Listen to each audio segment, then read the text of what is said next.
Assalamualaikum warahmatullahi wabarakatuh. Halo semuanya, hari ini kita akan menjelajahi sebuah program sederhana tapi powerful yang saya beri nama Pengelola Kegiatan Harian dengan Struktur Data. Nah, program ini dirancang untuk menjadi asisten pribadi kita dalam mengatur segala aktivitas biar hidup kita itu lebih teratur dan produktif. Nah, kita lanjut ke slide selanjutnya. Nah, sebelum kita masuk, kita perkenalkan diri terlebih dahulu nih. Nama saya Revi Abdillah. Nama saya Chandra Rasya. Nama saya Julfikar Fatin. Nama saya Baru Alakin.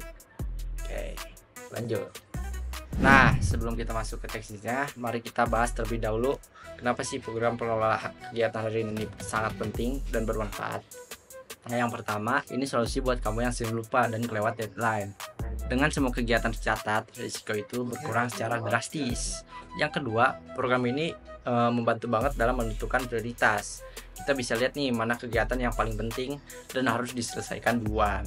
Yang ketiga, ini tool yang bagus buat manajemen waktu kita. Nah, kita bisa lihat jadwal berdasarkan jam dan batas waktu yang sudah ditulis. Yang keempat, itu kita bisa tahu mana yang sudah selesai dan mana yang belum. Jadi kita bisa mengevaluasi diri kita sendiri untuk misalnya kita kelewat deadline gitu, yang kayak gitu itu. Terus yang gak kalah penting, ini program juga menjadi studi kasus yang bagus seperti memahami bagaimana struktur data seperti struct, array, dan query bekerja dalam aplikasi nyata. Jadi sambil produktif kita juga belajar nih. Nah, setiap program pasti punya blok bangunan dasarnya. Di sini kita punya struct kegiatan. Bayangkan ini sebagai formulir isian khusus atau kotak data untuk setiap data yang akan kita catat. Nah, apa saja isinya? Lengkap. Ada nama kegiatan, ada detail kegiatan, biar nggak lupa. Terus ada jam kegiatannya, batas waktu atau deadline-nya. Terus yang paling penting, tingkat kepentingannya itu tinggi, rendah, atau sedang. Nah, terakhir ada juga status, apakah kegiatan itu sudah beres atau belum beres. Nah, di dalam kotak ini juga ada tombol khusus, yaitu fungsi tampilkan info. Begitu tombol ini kita tekan, gitu, semua informasi tentang kegiatan itu akan muncul dengan rapi di layar. Nah, ini sangat memudahkan kita untuk melihat setiap agenda. Next. Nah, ingat antrean mendesak tadi. Nah, struk aturan main prioritas ini akan menjadi wasitnya. Dia akan menentukan siapa yang boleh maju duluan di antrean tersebut. Nah, pertama yang paling penting itu yang duluan. Jadi kegiatan prioritas pertama itu akan selalu didahulukan daripada prioritas kedua dan ketiga.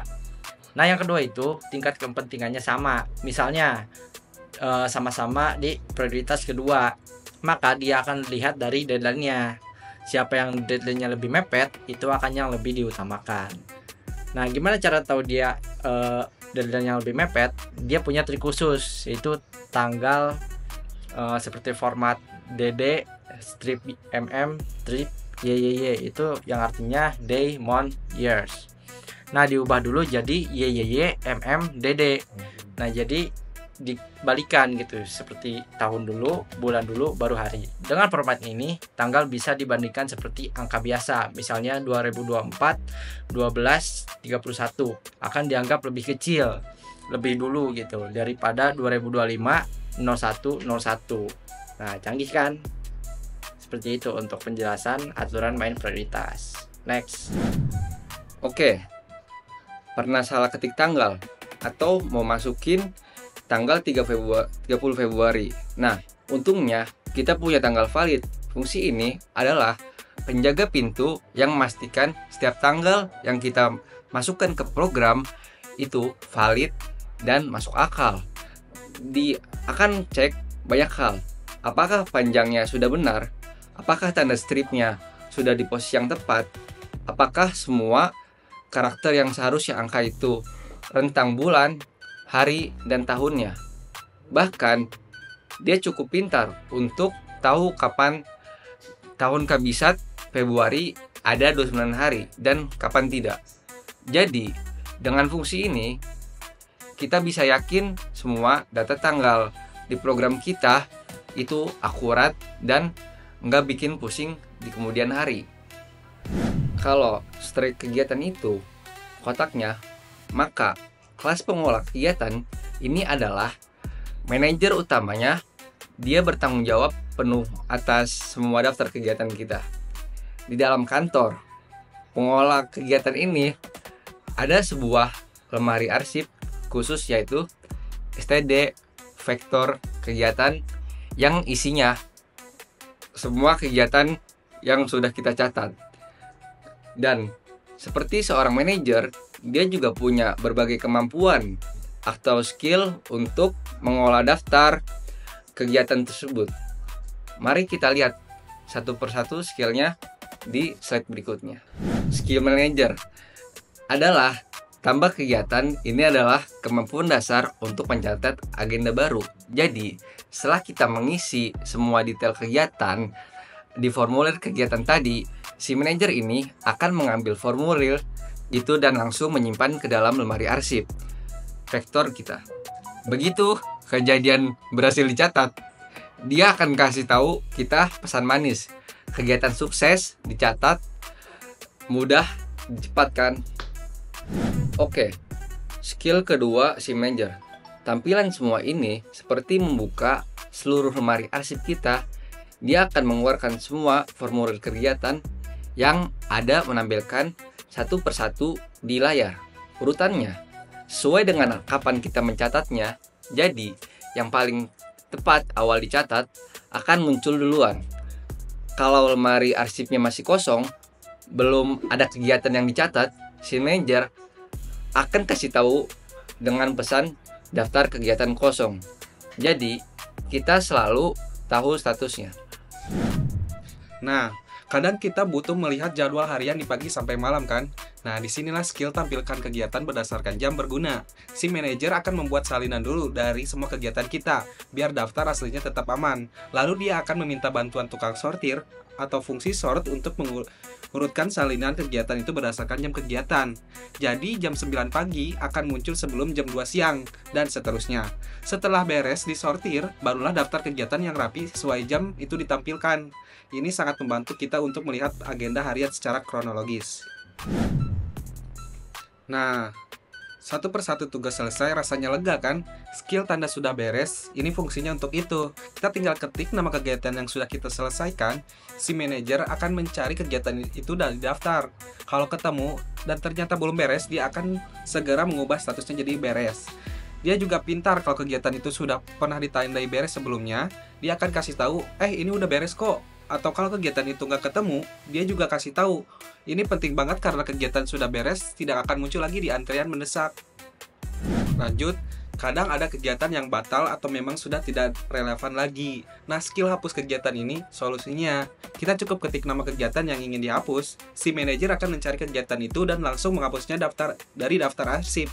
Mirip dengan menandai kegiatan beres, setelah dihapus, antrean mendesak kita juga perlu disegarkan kembali agar kegiatan yang sudah tidak ada tidak muncul lagi. Hidup itu dinamis, kadang rencana bisa berubah. Untungnya manajer kita punya skill edit kegiatan atau fungsi edit kegiatan. Kita tinggal ketik nama kegiatan yang mau diubah, lalu akan muncul submenu. Kita bisa pilih mau ubah apa, seperti nama kegiatan, detailnya, jamnya, batas waktunya, atau bahkan prioritasnya. Misalnya, batas waktu rapat tiba-tiba maju, kita bisa langsung ubah di sini. Program ini juga cerdas, kalau kamu ubah batas waktu, dia akan panggil tanggal valid lagi untuk memastikan tanggal barunya juga benar. Setelah diubah, si manajer akan mengonfirmasi perubahan. Dan tentu saja antrian mendesak kita harus disesuaikan lagi setelah ada perubahan penting seperti ini. Selanjutnya, skill terakhir si manajer ini sederhana tapi vital. Ambil semua kegiatan, tugasnya cuma satu, yaitu memberikan fotokopi atau salinan lengkap dari semua kegiatan yang ada di lemari arsipnya. Dia tidak mengubah apa-apa, hanya memberikan data saja. Fungsi ini sangat penting karena ada bagian lain dari program kita, khususnya yang mengatur antrean mendesak, yang butuh daftar semua kegiatan untuk bisa bekerja dengan benar. Jadi ini semacam penyedia data yang dibutuhkan oleh komponen lain.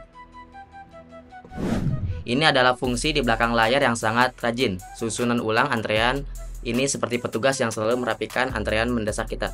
Kenapa harus dirapikan? Karena daftar kegiatan kita bisa berubah. Ada yang baru dicatat, ada yang sudah selesai, ada yang dihapus, atau ada yang detail prioritasnya diubah. Setiap kali ada perubahan ini, antrean mendesak kita harus dibersihkan dan diisi ulang agar selalu akurat. Dia akan mengosongkan antrean lama lalu meminta data kegiatan terbaru dari si manajer. Setelah itu dia akan mengisi kembali antrean mendesak itu. Tapi hanya dengan kegiatan yang belum selesai dan tentu saja sesuai dengan aturan prioritas yang sudah kita bahas tadi. Jadi kita selalu melihat yang paling penting dan mendesak.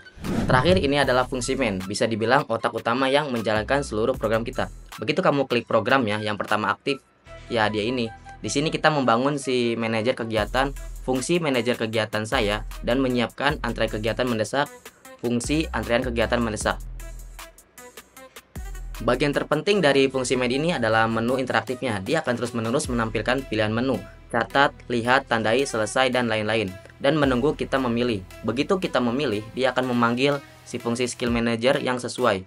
Dia juga punya pengaman khusus yang akan mengingatkan kita kalau kita salah input. Misalnya harus angka malah ketik huruf. Dan ketika kita memutuskan untuk keluar dari program, dia akan mengucapkan terima kasih dan menutup diri. Jadi, fungsi main ini adalah pengendali semua aksi yang kita lakukan di program ini.